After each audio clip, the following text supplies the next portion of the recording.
The hottest Chinese film right now, it's the one I didn't want to watch at first until everyone started arguing about it.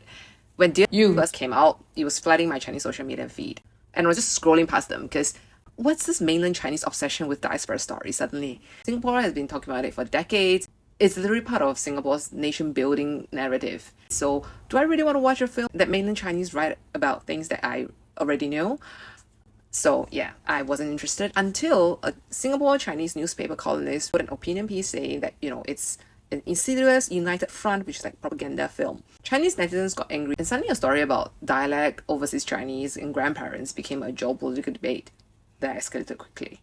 So I went to watch it. To me, it's a mix between the Singapore TV show 雾锁南洋, the Japanese film Love Letter, and the Taiwanese film 那些年. And unlike many first love nostalgia story, the epicenter of the theme wasn't about romance. There was also this strange sense of sisterhood between two women who never met each other, connected by the same man who died really early on, spoiler, sorry, yet ultimately understand each other through their own experience of love, loss, connection, motherhood. And that's what made the whole controversy feel strange to me. Because after watching it, I wasn't thinking about geopolitical identity. In fact, I would argue that it was really not about identity at all. I was thinking about people.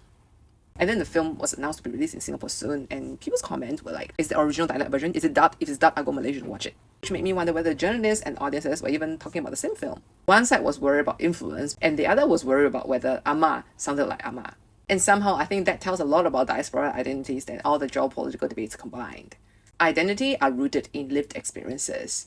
Culture and political allegiance are not the same thing. Perhaps the most interesting thing about diaspora identity is that it refuses neat categories. And then the English newspaper had a much more positive review of the film, something that a younger generation could learn about the past.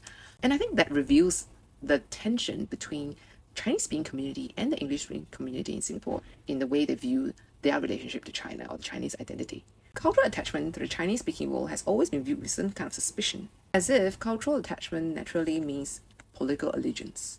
The Chinese-speaking and the English-speaking worlds develop different experiences, different institutions, and sometimes different assumptions about identity and belonging, which might explain why these two Singaporean writers could watch the same film and come out with different interpretations. Perhaps this is also something that multicultural societies have to live with.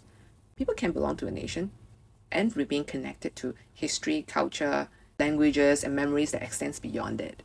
So I'm interested to hear what you think about the film. If you've watched it, or after you've watched it, come back and leave me a note.